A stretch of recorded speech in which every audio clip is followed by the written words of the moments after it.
Luna, l'ex de Paga, se fait hospitaliser à son retour aux États-Unis à cause d'une infection causée par des injections aux fesses. Suite à son calvaire à l'hôpital, elle fait passer un message préventif concernant les injections. Je vous laisse découvrir en images et n'oubliez pas de vous abonner à ma chaîne pour plus d'actualités. Vous allez bien? Moi ça va un peu, franchement ça va un peu mieux, je vais pas mentir.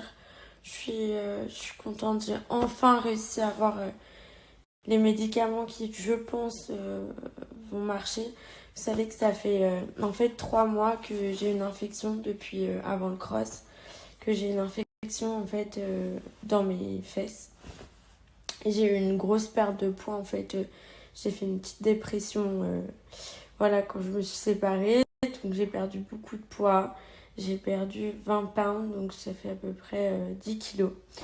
Et donc, comme j'avais les fesses tombantes, etc., je me suis dit, je vais faire des injections. Sauf que j'ai dû attraper un staphylocoque ou une bactérie, on pense que c'est un staphylocoque. Et en fait, comme je suis pas très douillette, je me disais, oh, j'ai un peu mal, mais c'est pas grave, ça va passer. Sauf que ça faisait que de grandir. Et donc, quand j'étais au Mexique, là, j'ai commencé à regarder mes fesses. Je ne regarde pas souvent mes fesses. Et là, j'ai vu qu'en fait, j'avais des grosses taches et que c'était tout rouge et que c'était hyper brûlant et tout. J'ai appelé mon médecin et là, mon médecin en France, il m'a dit oh, ça va pas du tout. En fait, t'as un érysipèle. C'est une infection en fait du derme, c'est de l'hypoderme tout simplement. De la peau, donc de la couche profonde. C'est hyper compliqué à faire partir. Donc là, il m'a prescrit des médicaments. Au Mexique, pas besoin d'aller avoir des prescriptions. En fait, tu peux direct avoir n'importe quel médicament au comptoir. Donc je l'ai eu. Pendant 10 jours, j'ai fait mon traitement. Et en fait, ça allait très bien. Et d'un coup, à Hawaï, je ne sais pas pourquoi, j'ai commencé à avoir mal. Et pendant l'avion, genre au début, les tâches, c'était comme ça. Et dans l'avion, elles ont triplé jusqu'à ce que j'arrive. Et là, j'avais de la fièvre, 42 fièvre, la tête, j'avais l'impression qu'on me roulait dessus avec un câble. Donc du coup, au début, je suis partie dans un médecin classique. Là, il m'a dit tout de suite, il faut que vous alliez à l'hôpital, aux urgences pour qu'ils vous mettent sous perfusion, pour vous donner des médicaments beaucoup plus forts. Parce que là, ça pourrait être une septicémie, vous avez genre tous les symptômes et tout. Parce qu'en fait, j'arrivais plus à marcher. Mes jambes, elles étaient comme tout endormies, je pouvais presque plus marcher. Donc, du coup, on est parti aux urgences. Sauf qu'aux urgences, c'était de la grosse merde. Ils nous ont pas du tout bien accueillis. Genre, je vous explique, j'étais allongée par terre au sol pendant 3 heures dans la salle d'attente en train de hurler de douleur. Je prenais des Xanax que j'avais moi, tellement j'avais mal. Donc après, ils m'ont pris en charge. Je voulais pas être toute seule. Heureusement, Marion, elle est venue avec moi.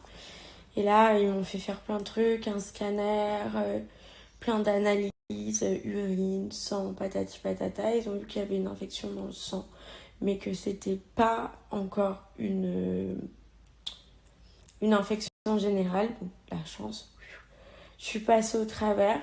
Y a 2 médecins que j'ai eus qui m'ont dit faut absolument que vous restiez à l'hôpital pendant 3-4 jours. On va vous garder avec les perfusions et tout pour avoir un bon traitement fort pour que ça parte sûr. Et là, d'un coup, ils changent de service et il y a un nouveau médecin qui vient me voir qui me dit non, c'est bon, vous pouvez rentrer. Et il me donne un médicament à prendre, un traitement. Donc là, j'appelle mon médecin en France et mon médecin en France, il pète un câble. Il dit mais c'est pas du tout le bon traitement. Faut que tu ailles à l'hôpital, faut que tu sois hospitalisé ou que tu aies un traitement adéquat. Le truc, c'est qu'il m'a donné une ordonnance française, donc qui n'est pas valable ici, avec la moitié des médicaments qui n'existent pas ici. Donc j'ai dû faire pieds et mains pour trouver l'équivalent, trouver un médecin qui pouvait bien me la donner, etc., enfin me la prescrire. Bref, au final, j'ai enfin réussi. Maintenant, je croise les doigts pour que ça marche parce que là, elle est vraiment revenue hyper forte. Genre, j'ai super mal à la tête. J'ai du mal à marcher. J'ai l'impression d'avoir un camion à la place du cul. Ça fait trop mal. Je me dis que tout ça, ça arrive pas pour rien et que... Et voilà, quand on dit que tout ce qui est chirurgie, même si c'est minime, parce que en fait, ce que j'ai eu, c'est même pas une chirurgie, c'est juste des injections. Donc, en soi, tu te dis, bah, tu risques rien. Bah, pas du tout. Une injection, on t'ouvre quand même la peau, donc on peut laisser des bactéries rentrer. Et ces bactéries, elles peuvent être graves, elles peuvent être, si non soignées, terminées en infection générale, en septicémie. Genre là, mes fesses, ça peut partir en nécrose. Genre, c'est hyper grave, on se rend pas compte.